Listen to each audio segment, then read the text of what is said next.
आपल्या लाडक्या नेत्यावर प्रेम व्यक्त करण्यासाठी कार्यकर्ते विविध प्रकारचे नवस आणि अनोख्या पद्धतीने प्रचार करताना दिसतात.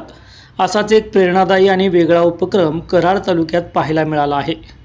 कराड तालुक्यातील खंडोबाची पाली येथील भूषण शंकरराव शेजवळ या युवकाने कराड उत्तरचे दमदार आणि कार्यसम्राट नेतृत्व रामकृष्ण वेताळ यांच्या सुविद्य पत्नी तथा कोपर्डे हवेली जिल्हा परिषद गटाच्या अपक्ष उमेदवार विद्याताई रामकृष्ण वेताळ या विजयी व्हाव्यात यासाठी पाली ते कोल्हापूर येथील श्री ज्योतिबा मंदिर येथे सायकलवरून प्रवास करण्याचा नवस केला होता. दरम्यान कोपर्डे हवेली गटातून विद्याताई वेताळ यांनी दणदणीत विजय मिळवत महाराष्ट्रात अपक्ष उमेदवारांमध्ये मोठ्या मताधिक्याने विजय होण्याचा मान पटकावला. विजयानंतर भूषण शेजवळ आणि त्यांच्या कुटुंबियांनी आनंद उत्सव साजरा केला. आपला नवस फेडण्यासाठी आज रविवारी 22 रोजी सकाळी 7 वाजण्याच्या सुमारास भूषण शेजवळ यांनी श्री खंडोबाच्या मंदिरातून सायकल प्रवासाला सुरुवात केली. शिवडे येथील मसूर फाट्यावर कार्यकर्त्यांनी त्यांचे उत्स्फूर्त स्वागत केले. त्यानंतर कराड येथील दत्त चौकात छत्रपती शिवाजी महाराज यांच्या पुतळ्यासमोर त्यांचे जोरदार स्वागत करण्यात आले. यावेळी भूषण शेजवळ यांनी छत्रपती शिवाजी महाराज यांना अभिवादन करून कोल्हापूरकडे प्रस्थान केले. दरम्यान दत्त चौकात कराड उत्तरचे नेते रामकृष्ण वेताळ यांनी स्वतः उपस्थित राहून भूषण शेजवळ यांच्या सायकलवारीचे स्वागत केले व त्यांचे आभार मानले. यावेळी भाजपचे कराड उत्तरचे माजी अध्यक्ष शंकरराव शेजवळ, सागर आमले, नगरसेवक दादासाहेब शिंगण, सूर्यकांत पडवळ, निलेश भंडारे, आनंद नलावडे, जयसिंग डांगे, अतुल जगदाळे, बाळासाहेब पोळ, अक्षय चव्हाण, कृष्ण चौगुले, पांडुरंग इंगळे, अजय शेजवळ, याकूबभाई पटेल, अमोल थोरात आदींसह अनेक कार्यकर्ते मोठ्या संख्येने उपस्थित होते. एका कार्यकर्त्यानं आपल्या नेत्यावरील प्रेम आणि निष्ठा व्यक्त करण्यासाठी केलेला हा अनोखा सायकल प्रवास सध्या परिसरात चर्चेचा विषय ठरत आहे. प्रवीण कांबळे, ओम टीव्ही न्यूज, कराड.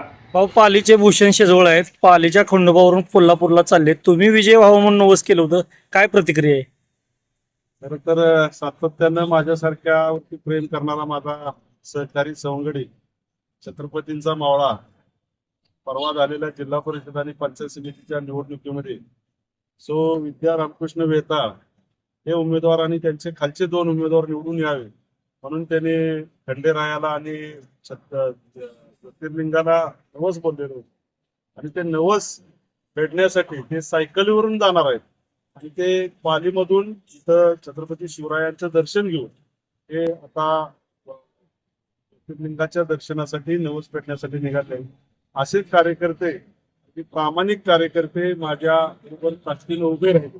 त्यामुळे खऱ्या अर्थानं आपला परवा अपक्ष उमेदवार विद्या रामकृष्ण वेताळ यांचा प्रचंड बहुमताने विजय झाला.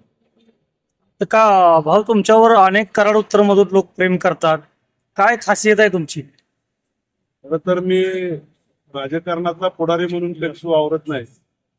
मी माझे सवंगडी खरं म्हणायला गेलं तर मी पारिवारिक पद्धतीनं लोकांशी संवाद साधत असतो.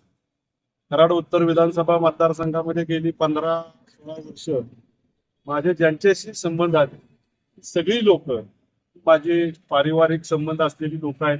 त्यामुळं अत्यंत जिव्हाळ्याचे संबंध असल्यामुळं खऱ्या अर्थानं असे भूषण सारखे कार्यकर्ते प्रामाणिक झोकून देऊन अनेक वर्ष माझ्याबरोबर काम करतायत आणि त्याची भावना झाली की आमच्या नेत्याला कुठंतरी पुढे जाता यावं, किंबहुना समाजातल्या चांगल्या घटकाला लोकशाहीमध्ये न्याय मिळावा म्हणून अशी लोक ताकदीनं माझ्यासारख्या सामान्य माणसाबरोबर उभे. पालीचे आपल्या बरोबर काय नवस केला होता तुम्ही?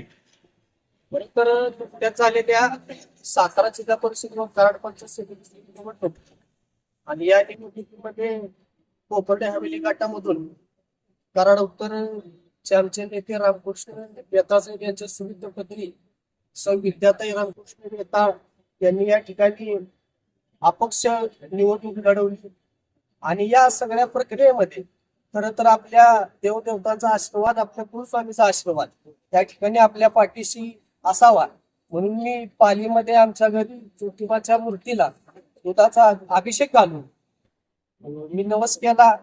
या ठिकाणी आम्हाला विजय संपादन होते.